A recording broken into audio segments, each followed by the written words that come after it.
அவர் நல்லவர், அவர் கிருபை என்றும் உண்டு. அவர் எப்பவுமே நல்லவராக இருக்கிறார். இந்த நாளிலும் இந்த விழுப்புரம் பகுதியிலே தேவன் அடியனை கொண்டு வந்ததற்காக என் ஆண்டவரும் என் ரட்சகரும் என் மீட்பருமாகிய இயேசு கிறிஸ்துவின் மூலமாக பிதாவுக்கு நன்றி செலுத்துகிறேன். மற்றும் இந்த வாய்ப்பை கொடுத்த அன்பு பாஸ்டர், ரொம்ப நல்ல பாஸ்டர். எல்லாரும் நல்ல பாஸ்டர் தான், ஆனாலும் அவங்க கரிசனையாக விசாரிப்பாங்க. அந்த விசாரிக்கிறது என்பது பார்த்தீங்கன்னு சொன்னால் தெய்வம். மற்றவர்களை விசாரிப்பு நமக்கு தேவை. அதனால் தான் வசனம் சொல்லப்பட்டிருக்கிறது, விதவைகளை விசாரியுங்கள். அப்படிப்பட்ட ஒரு நல்ல மாஸ்டர். அவர் இந்த வாய்ப்பை கொடுத்ததற்காக நான் கர்த்தரை ஸ்தோத்திரிக்கிறேன். மற்றும் இந்த சபை மக்கள், இந்த இந்திய தேவ சபையினுடைய மக்களுக்காக நான் நன்றி செலுத்துகிறேன்.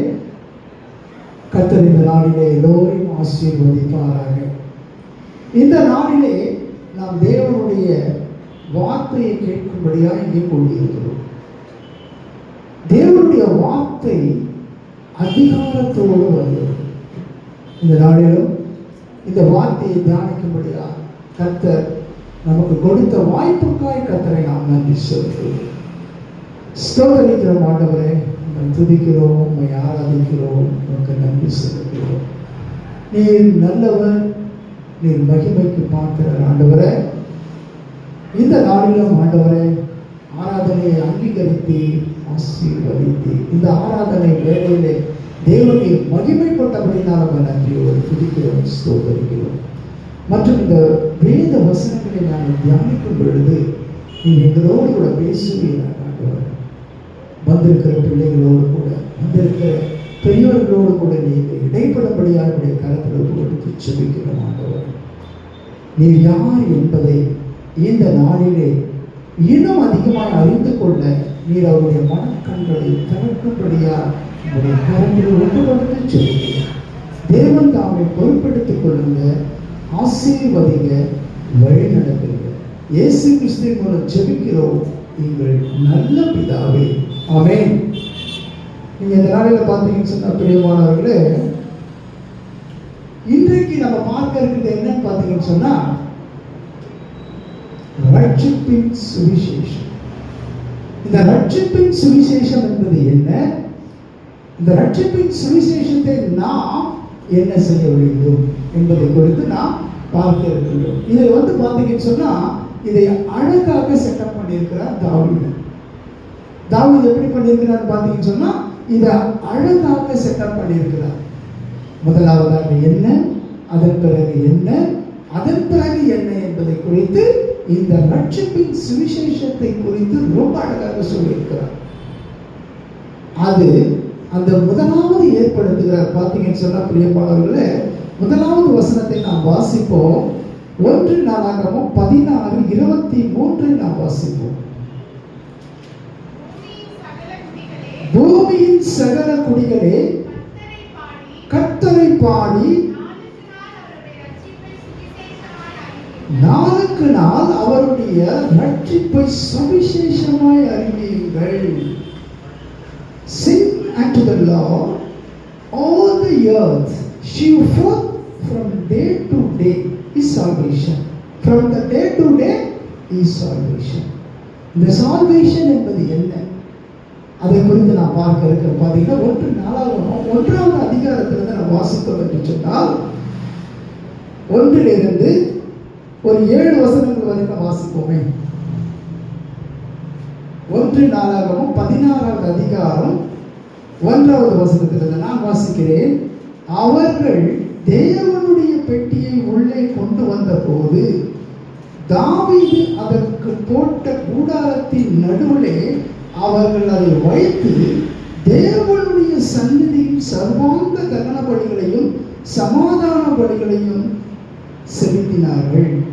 தாவீது சர்வாங்க தகன பலிகளையும் சமாதான பலிகளையும் செலுத்தி தீர்த்த பின்பு அவர் ஜனத்தை கர்த்தருடைய நாமத்தில் ஆசீர்வதித்து புருஷர் தொடங்கி ஸ்திரீகள் மற்றும் இஸ்ரவேலராகிய அனைவருக்கும் அவரவருக்கு ஒவ்வொரு அப்பத்தையும் ஒவ்வொரு இறைச்சி துண்டையும் ஒவ்வொரு படி திராட்சை ரசத்தையும் பங்கிட்டு கொடுத்தான். இஸ்ரவேலின் தேவனாகிய கர்த்தரை பிரஸ்தாபம் பண்ணி துதித்து புகழ்வதற்கு கர்த்தருடைய பெட்டிக்கு முன்பாக சேவிக்கத்தக்க லேவியரின் சிலரை நியமித்தான்.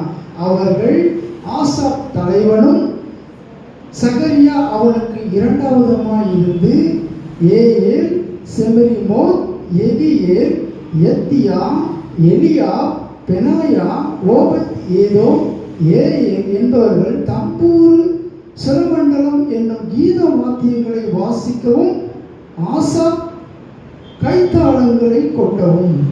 அதுக்கப்புறம் பார்த்தீங்கன்னு சொன்ன பெரியவர்களே, பெனாயா, யாகாசியா என்னும் ஆசாரியர் எப்போதும் தேவனுடைய உடன்படிக்கை பெட்டிக்கு முன்பாக பூரிகளை ஊதவும் நியமிக்கப்பட்டார்கள்.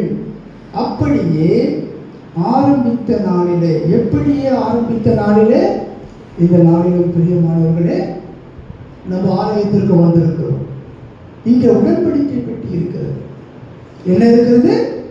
உடன்படிக்கை பெட்டி இருக்கிறது.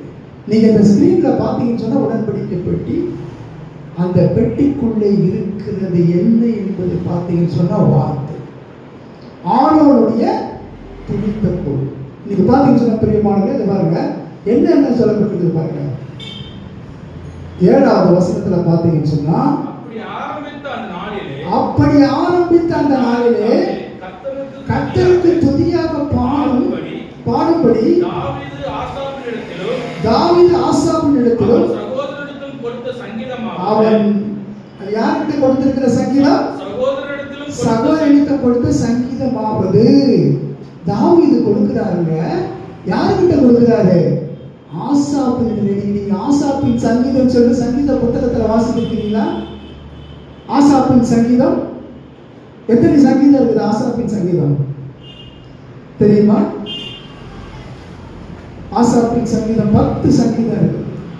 73 83 வரைக்கும் அந்த சங்கீத புத்தகத்தில் அது அழகாக ஆசாப்பின் சங்கீதம் என்று போடப்பட்டிருக்கிறது. இங்க பாருங்க பிரியமானவர்களே, அதான் சொல்லப்பட்டிருக்கிறது பாருங்க. Then on the day David delivered first this song to thank the Lord into the hand of Asaph and his brethren.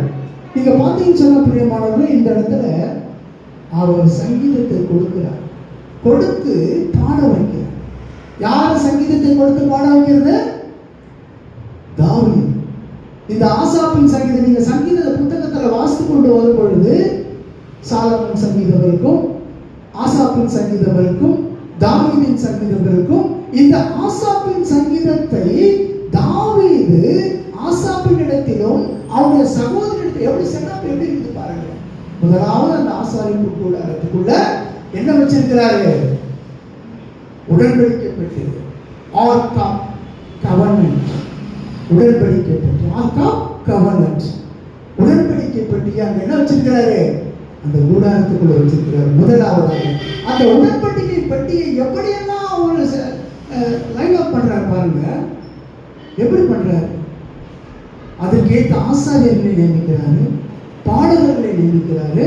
ஆனால் அவர் சொல்லுகிறார் சங்கீதம் 23ல என்ன சொல்றாரு? இந்த ரட்சிப்பின் சுவிசேஷம். இந்த ரட்சிப்பின் சுவிசேஷம் என்பது என்ன? சுவிசேஷம் என்பது என்ன? மார்க் 1:1 வாசிப்போம். மார்க் 1:1 என்ன சொல்லப்பட்டிருக்கிறது?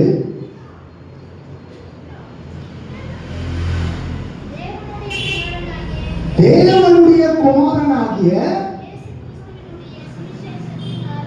என்னது? இயேசு கிறிஸ்துவினுடைய சுவிசேஷத்தின் ஆரம்பம். இங்கே தாவீது ஆசாப்பினிடத்திலே கொடுத்து இந்த 23வது வசனத்திலே இந்த 1 நாளாகமும் என்ன சொல்றாரு? 14வது அதிகாரம் 23வது வசனத்திலே அவர் சொல்லுகிறது என்ன சொல்லுகிறார்? பூமியின் சகல குடிகளே கர்த்தரை பாடி நாளுக்கு நாள் அவருடைய ரட்சிப்பை சுவிசேஷமாய் அறிவியுங்கள். ரட்சிப்பு is the salvation. பூமியின் குடிகளே எல்லோரும் கர்த்தரை கம்பீரமாகவே பாடுங்களே. பூமியின் கொடிகளே எல்லோரும் கர்த்தரை கம்பீரமாகவே பாடுங்களே. அவர் யாரு? சாரோனின் ராஜாவர், பள்ளத்தாக்கின் நீலியே, பரிசுத்தர் பரிசுத்தர், பாதிநாயகனின் சீரந்தவர். பூமியின் கொடிகளே எல்லோரும் கர்த்தரை கம்பீரமாகவே பாடுங்களே. இந்த பாருங்க பிரியமானவர்களே, இதுல என்ன அழகாக சொல்லப்பட்டிருக்கிறது. இந்த 23வது வசனம், இதுதான் ஹைலைட்டான வசனம். இந்த பாடலை பாட வைக்கிறார் அவரு. அந்த எதுக்கு முன்பாக பாட வைக்கிறாரு? உடன்படிக்கை பெட்டிக்கு முன்பாக பாட வைக்கிறார். அந்த உடன்படிக்கை பெட்டிக்குள்ள என்ன இருக்கிறது? அந்த உடன்படிக்கை பெட்டிக்குள்ள என்ன இருக்கிறது? தேவனுடைய வார்த்தை. ஆண்டவர் எழுதி கொடுத்த அந்த வார்த்தையும் ஆரோனுடைய துதித்த குரலும் இருக்கிறது. அந்த வார்த்தை யாரு? அழகாக ஒரு சின்ன பிள்ளை சொன்னா பார்த்தீங்களா, ஆதியிலே வார்த்தை இருந்தது, அது தேவன். அந்த பெட்டிக்குள்ள இருக்கிறவரும் ஜீசஸ் தான். இதை, இந்த ரட்சிப்பின் சுவிசேஷத்தை பிரசங்கியுங்கள். இந்த ரட்சிப்பின் சுவிசேஷத்தை மற்றவர்களுக்கு அறிவியுங்கள். யார் அறிவிக்கணும்? பூமியின் குடிகள் எல்லோரும். இன்றைக்கு பார்த்தீங்கன்னு சொன்ன பிரியமானவர்களே, இந்த இயேசு அறிவிக்கப்படாத இடங்கள் அநேகம். எல்லா இடத்துலையும் அறிவிச்சாச்சு. இன்னும் சில இடங்களுக்கு ஆண்டவராக இயேசு கிறிஸ்து அறிவிக்க வேண்டும். அவர் தாங்க ரட்சிப்பின் கண்மலை. இந்த இயேசு கிறிஸ்து என்ற அந்த கண்மலையை நாம் அறிவிக்க வேண்டும். அதை தான் பவுல் அழகாக சொல்லுகிறார். சுவிசேஷம் நம் மேல் விழுந்த இடம். இன்றைக்கு அந்த ரட்சிப்பு எவ்வளவு பெரிய ரட்சிப்புங்க. இந்த ரட்சிக்கப்படாத பிள்ளைகள் வீட்டுக்குள்ள இருந்தாங்கன்னா அந்த ரட்சிப்பினுடைய அருமை உங்களுக்கு தெரியும். ரட்சிக்கப்படாத புருஷன் வீட்டுக்குள்ள இருந்தான்னா அந்த ரட்சிப்பினுடைய மேன்மை தெரியும். ரட்சிக்கப்படாத மனைவி உங்க வீட்டுக்குள்ள இருந்தா அந்த ரட்சிப்பினுடைய மேன்மை தெரியும். கோடி கோடி கொடுத்தால் கூட பிரியமானவர்களே அது கிடைக்காது. இன்னைக்கு நம்ம குடும்பத்திலே சொல்லுகிறேன், ரட்சிக்கப்படாத பிள்ளை இருக்கட்டும், ரட்சிக்கப்படாத கணவர் இருக்கட்டும், ரட்சிக்கப்படாத மனைவி இருக்கட்டும், அவருடைய வாழ்க்கை எப்படி தெரியல இருக்கும்? உலகத்தோடு ஒற்றி இருக்கும். பிசாசானவன் அவர்களை வைத்து குடும்பத்திலே சமாதானத்தை, குழப்பத்தை கொண்டு வருவான், சமாதான இன்மையை கொண்டு வருவான்.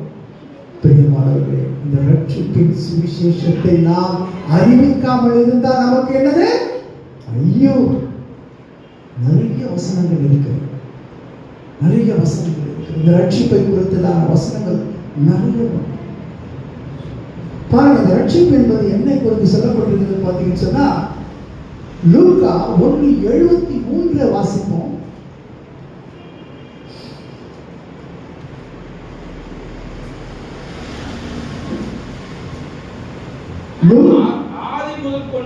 நான் ஆதி முதல் கொண்டிருந்த பரிசுத்த தீர்க்கதரிசிகள் வாக்கினால் நாம் சொன்னபடியே நமது ஜனத்தின் சந்ததியை மீட்டுக் கொண்டு நம்முடைய சத்துருக்களில் நின்று நம்மை பகைக்கிற யாவருடைய கைகளிலிருந்து நம்மை ரட்சிக்கும்படிக்கு. ஆமென். இன்னைக்கு பாத்தீங்கன்னு சொன்னா நம்மளுடைய பகைக்கிறவன் யாருங்க? பிசாசு. குடி என்ற அடிமையில நம்மளை அடிமைப்படுத்தி வைக்கிறான். பிள்ளைகளை தவறான இந்த மொபைல் போன்களை கையில கொடுத்து ஸ்கால் பண்ணும்போது தவறான வழிகளை நடந்து கொண்டு போகிறோம். இன்னைக்கு ரட்சிக்கப்பட்டவர்களே அறிவு என்று சொன்னால் ரட்சிக்கப்படாத மக்கள் எப்படிப்பட்டவர்களாக இருப்பார்கள்? சற்று சிந்தித்து பாருங்கள். வாலிப பிள்ளைகளே, செல்போன் தேவைதான். அதில் அநேக காரியங்கள் இருக்கிறது, நல்ல காரியங்கள் அநேக இருக்கிறது. ஆனால் அதே செல்போன்ல விஷம் நிறைந்த, பாம்பில் விஷம் நிறைந்த காரியங்கள் இருக்கு. சற்று சிந்தித்து பாருங்கள். இப்படிப்பட்ட பகைக்கு அந்த பகைவனிடத்திலிருந்து நம்மளை மீட்டெடுத்தவர் யார்? ஆண்டவராகிய இயேசு கிறிஸ்து. இதை நாம் சுவிசேஷமாய் அறிவிக்க வேண்டியது நம்முடைய கடமை. பிரியமானவர்களே, நீங்கள் மற்றவர்களுக்கு இயேசுவை அறிவியுங்கள். இதை எங்கேயும் சொல்லித்தர மாட்டாங்க. இந்த காரியத்தை எந்த மதத்திலையும் நான் ஓப்பன் சேலஞ்சா சொல்றேன், இதை யாராலையும் சொல்லித்தர முடியாது. ஏன்னா அவர்கள் சினிமா பார்ப்பார்கள், எல்லாவற்றையும் பார்ப்பார்கள், மற்ற காரியங்களையும் செய்வார்கள், தெய்வத்தையும் வணங்குவார்கள், எல்லாவற்றையும் செய்வார்கள். ஆனால் ஆண்டவராகிய இயேசு கிறிஸ்து நமக்கு சொல்லிக் கொடுத்து போனது என்ன? நாம் அவரை பற்றி கொள்ளும் பொழுது பாவத்தில் இருந்து நம்மளை மீட்டு நம்மளை ரட்சித்து அவர் இந்த நாள் வரையில் நம்மளை பரிசுத்தமாய் வாழ வைக்கிறார் என்று சொன்னால், அவரை போன்ற தெய்வம் இந்த உலகத்தில் எங்குமே இல்லை. அதை புரிந்து கொள்ள வேண்டும். இந்த தெய்வத்தை புரிந்து கொள்ள இந்த தெய்வத்தை அறிந்து கொள்ள. அதனால தான் நான் ஒரு சகோதரனோட, ஒரு பிராமண சகோதரனோட கூட நான் பஸ்ல பயணம் பண்ணிட்டு கொண்டு இருக்கும்போது நான் அவரோட கூட உரையாடி கொண்டு வந்தேன். அவரிடத்துல நான் கேட்டேன், ஐயா நீங்க ஆலயத்துக்கு போகிறீங்க, எப்படி போறீங்க, எதற்காக போறீங்க, சிறப்பு வழி வைத்திருக்கிறீங்க, நீங்க போறீங்க என்ன பண்றீங்க, தரிசனம் பார்க்க போறீங்கன்னு சொல்லி பார்த்து விட்டு வருகிறீங்க. ஆனால் அதே விவேகானந்தர் என்ன செய்தார்? பார்த்தார். அதே விவேகானந்தர் என்ன செய்தார்? அவரை தேட ஆரம்பித்தார். நான் வணங்குகிற தெய்வம் யார்? நான் வணங்குகிற தெய்வத்தை நான் பார்க்க வேண்டும், என்னை நடத்துகிற தெய்வத்தை நான் பார்க்க வேண்டும் என்று சொல்லி தேடினார்கள். அவர் தேட தேட தேட அவர் தேட தேட தேட கடைசியில் அவருக்கு கிடைத்த பதில் என்ன தெரியுங்களா? Jesus is the true God. Jesus is the true light. He wrote the book. அவர் எழுதி வச்சிருக்கிறார். அந்த புத்தகத்தை எழுதி வச்சிருக்கிறாங்க. இன்னைக்கு இந்த யாராவது இருக்கட்டும், இந்த தேவனை பின்பற்றுகிறவர்கள் தேடுங்கள். You must search. நான் வணங்குகிற தெய்வன் யார்? அவர் எப்படிப்பட்டவர்? அவர் எப்படிப்பட்ட வல்லமை உள்ளவர் என்பதை தேட தேட உண்மையான தெய்வத்தை யாராக இருந்து அறிந்து கொள்வார். இன்றைக்கு நாளுக்கு நாள், day to day increase to Christians. அதனால்தான் நீரோ மன்னன் அந்த இடத்துல சொல்லப்பட்டது, கிறிஸ்துவர்களை, நீரோ மன்னன் இல்லை, இதை ஒன்று சொன்னார், கிறிஸ்துவர்களை நசுக்காதீர்கள். மோட்டு பூச்சி நசுக்கினால் எப்படி பெருகி கொண்டே இருக்குமோ அப்படி கிறிஸ்துவர்களை நீங்க நசுக்கி. நீங்க பார்த்தீங்கன்னு சொன்ன பிரியமானவர்களே, கடைசியில நீரோ மன்னன் அவன் சொன்ன வார்த்தை என்ன தெரியுங்களா? ஒரு கிறிஸ்துவன் இல்லாமல் நான் அழித்து விடுவேன், ஒரு கிறிஸ்துவனும் எனக்கு முன்பாக இருக்கக்கூடாது என்று சொல்லி அவன் மரணமடைகிற நேரத்தில் அவன் சொன்ன வார்த்தை என்ன தெரியுங்களா? ஒரே வார்த்தை சொன்னான், இயேசு ஜெயிச்சிட்டாரு, நான் தோத்துட்டேன். என்ன சொன்னா? இயேசு கிறிஸ்து ஜெயிச்சிட்டாரு, நான் தோத்துட்டேன். ஏன்னா எவ்வளவுக்கு எவ்வளவு அவன் ஒழுங்கினானோ அவ்வளவுக்கு அவ்வளவு கிறிஸ்துவர்கள் பெருகினார். ஏன் பெருகினார்கள்? எதற்காக பெருகினார்கள்? இந்த இயேசு கிறிஸ்து ஒருவர் மாத்திரம்தான் பிசாசை ஜெயித்தவர். இன்றைக்கு நம்மளோடு கூட உயிரோடு கூட இருக்கிற தேவன் அவர். இன்றைக்கு நான் உங்களுக்கு முன்பாக உயிரோடு கூட நின்று கொண்டு இருக்கிறேன்னு சொன்னா அதற்கு காரணம் அந்த உயிருள்ள தேவனாகிய ஆண்டவராகிய இயேசு கிறிஸ்துவாலே தான் இன்றைக்கு நான் உங்களுக்கு முன்பாக நின்று கொண்டிருக்கிறேன். பிரியமானவர்களே, அப்படிப்பட்ட வியாதியிலே கிடந்த என்னை என் வீட்டுக்குள்ளே வந்து அன்றைக்கு எப்படி 38 வருடம் வியாதி படுக்கையில் இருந்த ஒரு மனிதனை சுகப்படுத்தினாரோ அதே போல ஆண்டவராகிய இயேசு கிறிஸ்து என்னை வீட்டுக்குள்ளே வந்து படுக்கையிலிருந்து தூக்கி எடுத்தார்கள்.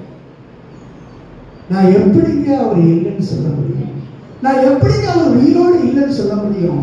அன்றைக்கு இருந்த இயேசு நேற்றும் இன்றும் என்றும் மாறாத இயேசு நம்மளோடு கூட உயிரோடு கூட இருக்கிறாங்க. ஹல்லேலூயா.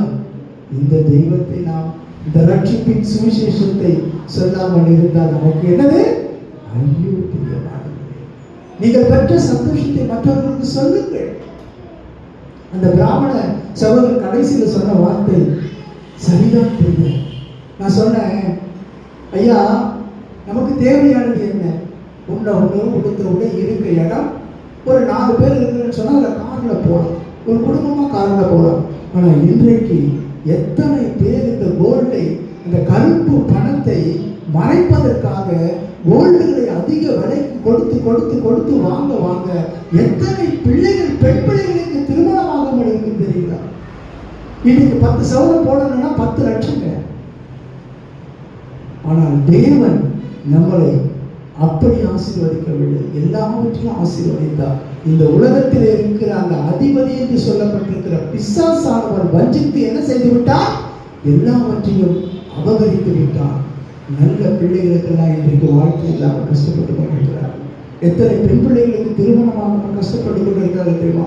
எத்தனை பேரண்ட்ஸ் இடத்துக்கு சொல்ல அழுகிறார்கள் தெரியுங்களா? ஏன்னு கேட்டீங்கன்னா, அவர்கள் அந்த பிள்ளைகள் வேலை செய்து சம்பாதித்து அந்த பிள்ளைகள் பணத்தை சேர்த்து வைத்துக் கொண்டு திருமணம் பண்ண வேண்டிய சூழ்நிலை ஏற்படுகிறது.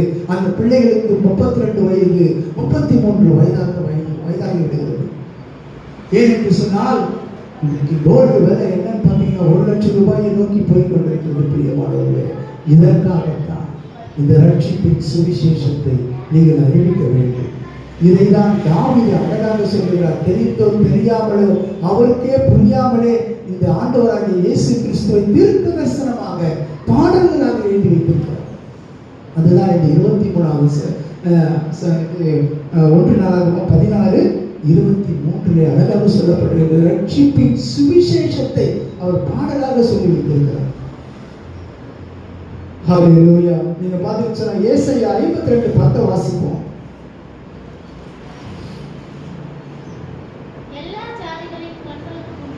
எல்லா ஜாதிகளின் கண்களுக்கு முன்பாகவும் கர்த்தர் தம்முடைய பரிசுத்த புயத்தை வெளிப்படுத்துவார். பூமியின் எல்லைகளில் உள்ளவர்கள் எல்லாரும் தம்முடைய தேவனுடைய ரட்சிப்பை காண்பார்கள். இன்றைக்கு நானும் சரி பிரியமானவர்களே, அந்த ரட்சிப்பை கண்டவர்கள் தான். இங்கே உட்கார்ந்து கொண்டிருக்கிற எல்லோரும் அந்த ரட்சிப்பை கண்டவர்கள் தான். அந்த ரட்சிப்பு தான் இன்றைக்கு நம்மளை தகுதி உள்ளவர்களாக மாற்றியிருக்கிறது. அந்த ரட்சிப்பு தான் இன்றைக்கு ஆலயத்திலே வந்து நம்மை ஆராதிக்கும்படி செய்திருக்கிறது. அந்த ரட்சிப்பு தான் இன்றைக்கு நம்மளை எல்லாவற்றிலும் நடத்தி கொண்டு வருகிறது. ஆண்டவராகிய இயேசு கிறிஸ்து தான் ரட்சகர். அவர் தான் இந்த உலக ரட்சகர். அவர் ஒரு சாரனுக்கு வரவில்லை, எல்லோருக்காக வந்தார். அவர் எல்லோரையும் ரட்சிக்கும்படி இந்த உலகத்துக்கு வந்தார். இந்த உலகத்தில் வந்த எந்த மனுஷனையும் பிரகாசிக்கிற ஒளிய அந்த விஞ்ஞான ஒளிய அந்த உலகத்திற்கு வந்தார். ரட்சிப்பின் பாத்திரத்தில் எடுத்துக் கொண்டு வந்தார். அதனாலதான் அந்த ரட்சிப்பு இந்த உலகத்திலே வந்தது. அதுதான் யோவான் 1வது அதிகாரத்திலே நீங்க வாசிச்சு பார்த்தீங்கன்னா தெரியும். அந்த ரட்சிப்பு இந்த உலகத்துல வந்து என்னென்னலாம் செய்தது என்று சொல்லி, அந்த ரட்சிப்பு தான் இந்த ஸ்கிரீனுக்கு பின்பாக எழுதப்பட்டிருக்கிற வார்த்தை. இன்றைக்கு நீங்க எங்க வந்திருக்கிறீங்க? அந்த உடன்படிக்கை பெட்டிக்குள்ள இருக்கிறவருக்கு முன்பாக அமர்ந்து கொண்டு இருக்கிறீங்க. அவரை என்ன செய்யணும்? நீங்க 1 நாளாகமம் 16வது அதிகாரத்துல 1லிருந்து 10 வரைக்கும் வாசித்து பார்த்தீங்கன்னா தெரியும். அந்த ஆசாரிப்பு கூடாரத்துக்குள்ள இருக்கிற அந்த பெட்டிக்கு முன்பாக என்னென்னலாம் செய்தார்கள், எப்படியெல்லாம் துதித்தார்கள், எப்படியெல்லாம் அவரை ஆராதித்தார்கள் என்பதை குறித்து இது அழகாக சொல்லப்பட்டிருக்கிறது. ஆசாப்பின் சங்கீதத்தை எடுத்து வாசித்து பாருங்க, அதுல என்னென்னலாம் சொல்லப்பட்டிருக்கிறது இருக்கும். இந்த பாத்தீங்கன்னா கடைசியாக நம்ம வார்த்தையை சொல்லி முடிக்கலாம், நேரம் இல்லை. ஹல்லேலூயா. சங்கீதம் 3:8 வாசித்து பாருங்க. ஏசாயா 9:6 வாசித்து பாருங்க. அவர் அதிசயமானவர். ஹல்லேலூயா, ஹல்லேலூயா. ஸ்தோத்திரம் ஆண்டவரே, ஸ்தோத்திரிக்கிறோம் அப்பா, துதிக்கிறோம். ரோமர் 10:10 அதிகாரம் 9-10 வாசித்து நாம் முடிப்போம்.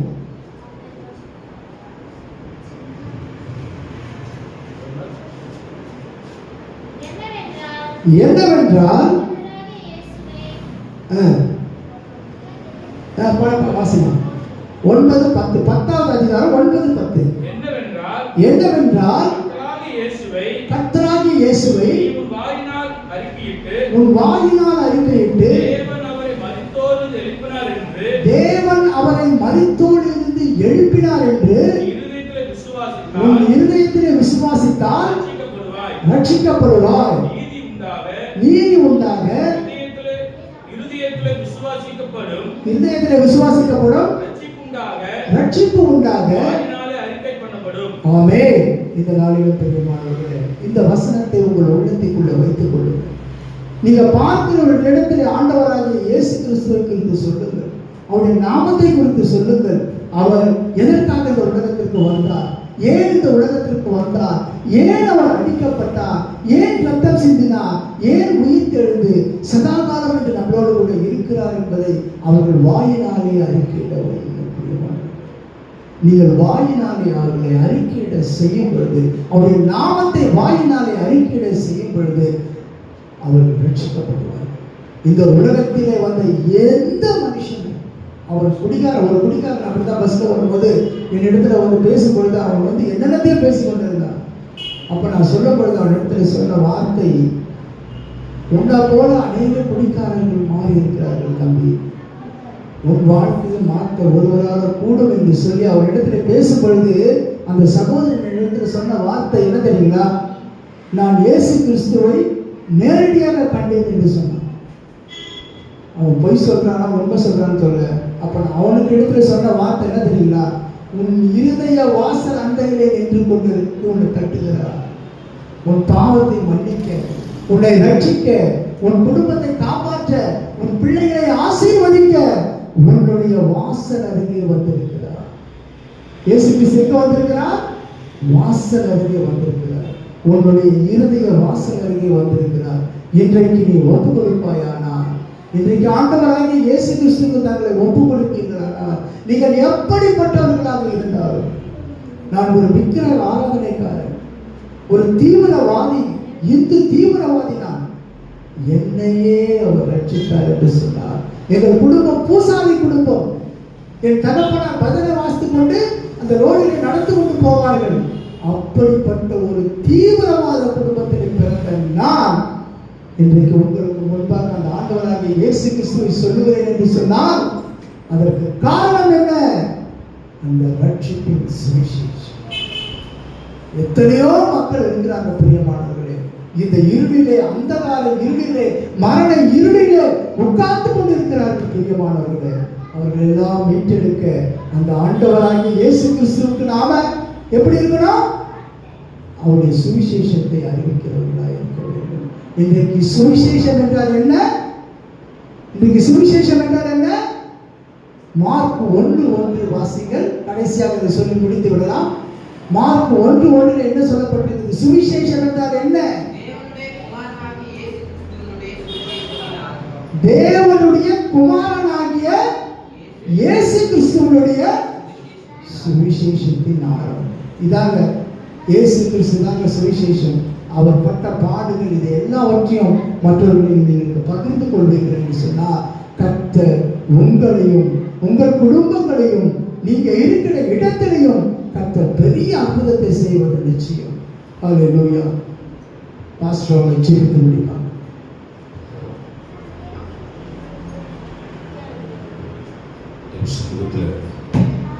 கேட்ட வார்த்தையின் பிரகாரம் தேவன் நம்ம வைத்திருக்கிற மிகப்பெரிய கடமை என்னவென்று சொன்னால் இந்த ரட்சிப்பின் சுவிசேஷத்தை ஜனங்களுக்கு அறிவிக்க வேண்டும். தேவன் நம்மை சும்மா வெறுமையாக எல்லாம் கூப்பிடல, ஏதோ கடமைக்கு ஆண்டவர் நம்மை அழைக்கல. அவர் அழைத்தது நோக்கம் நாம பெற்ற இந்த ரட்சிப்பின் சுவிசேஷத்தை ஜனங்களுக்கு சொல்லும்படியாக. கண்களை முடிஞ்ச சமூகத்தில் ஆண்டவரே உமக்கு நாங்கள் நன்றி செலுத்துகிறோம். ஹல்லேலூயா, ஹல்லேலூயா, ஹல்லேலூயா, ஹல்லேலூயா, ஹல்லேலூயா. இயேசுவே உமக்கு நன்றி செலுத்துகிறோம், நன்றி செலுத்துகிறோம், நன்றி செலுத்துகிறோம். எங்கள் பரிசுத்தரே உமக்கு நாங்கள் நன்றி செலுத்துகிறோம். ஹல்லேலூயா, ஹல்லேலூயா, ஹல்லேலூயா, ஹல்லேலூயா, ஹல்லேலூயா. இயேசுவே உமக்கு ஸ்தோத்திரம், ஸ்தோத்திரம், ஸ்தோத்திரம்.